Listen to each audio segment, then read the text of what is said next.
Hello, class. Our next president is one Theodore Roosevelt.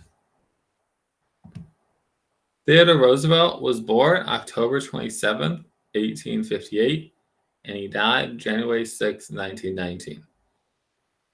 His home state is going to be in New York. And as a matter of religion, he is going to be Dutch Reformed. All right, throughout his life, Theodore Roosevelt is going to have two wives.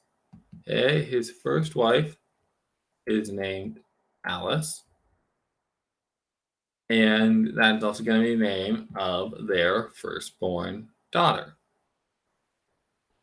However, right after his daughter is born, there are complications with it, and Theodore Roosevelt's wife Alice will die. On that same day, Theodore Roosevelt's mother will also die. So a really terrible day for him, and he kept a very good diary. But on that day, he said the light has come out of my life, and then just made a big old X. So he will later get remarried to a woman named Edith, and they will have 5 more children. So he's going to have a bunch of young children around when he's in the White House. And his niece, Eleanor, is Eleanor Roosevelt, the wife of Franklin Roosevelt, the president. And Theodore and Franklin Roosevelt are related. They are distant cousins, but he's much closer to being related to the wife Eleanor. Matter of party, when he's president, he's part of the Republican Party. His term of office is going to be from September 14th, 1901 to March 4th, 1909. He is going to fill out the remainder of William McKinley's second term before securing a second term himself. His vice president for his second term is going to be a guy called Charles Fairbank. So Roosevelt has an interesting setup. He was a police commissioner in New York City. He at one point ran for mayor of New York. I believe 3rd place. And then he had been involved in the state legislature. But eventually, he is going to become governor of New York. And he's a big troublemaker in this position of governor of New York. So the Republican establishment is going to try to purposefully sideline him by having him be William McKinley's new running mate. Because there wasn't much for the vice president to do. However, since William McKinley was assassinated, Theodore Roosevelt is going to become president. Before he became governor of New York, he was assistant secretary of the Navy, and where he got into like the public eye was as a Rough Rider. This non-traditional force that fought in the Spanish-American War on horseback.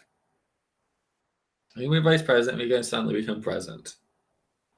So there are a couple accomplishments that he's going to have as president. One is going to be the creation of the Panama Canal, and it originally being under the ownership of the United States. Theodore Roosevelt is also going to receive a Nobel Prize because he is going to work out a peace deal at the White House between Russia and Japan following the Russo-Japanese War. And then his big thing was antitrust. This was a time of huge monopolies, and Theodore Roosevelt wanted to break them up. So this was known as, his domestic program was known as the Square Deal. Okay, and the way to remember the Square Deal is the 3 C's. Okay, first C is conservation of natural resources. He cared very much about the environment. He wants to create more national parks. Control of corporations. This is the antitrust element of it. Putting regulations on corporations, stopping them from being so monstrously big. And then consumer protections. Okay?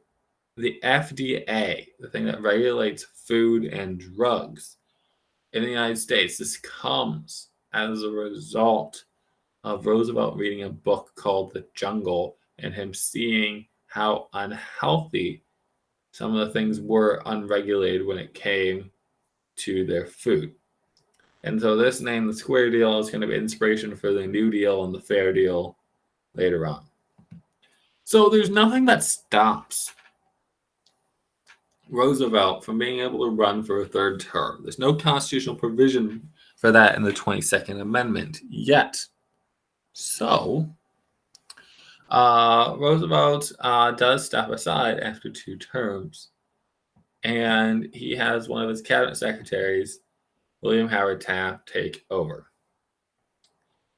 And Roosevelt gets very upset because Taft is not doing things the way that he would do them.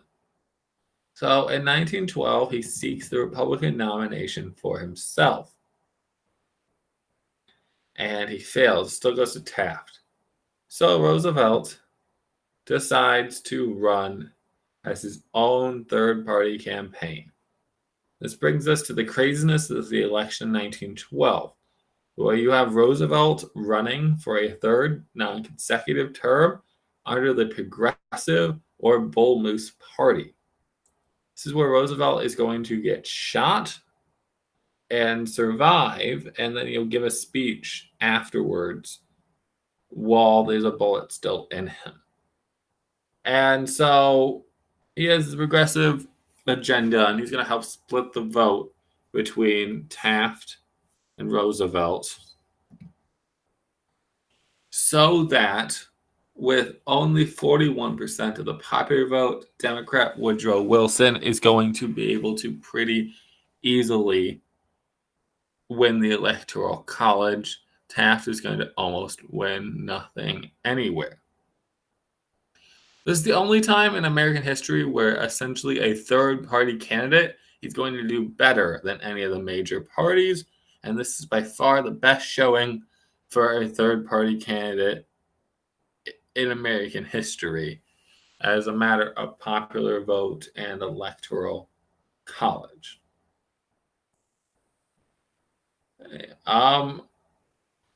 There was some talk of Theodore Roosevelt trying to make another comeback in 1920, but he died in 1919, so that never came to fruition. So that's probably not even half the stuff about Theodore Roosevelt. He was a very fascinating man and someone in which the presidency was just thrust upon, and he really stood up to the occasion to be able to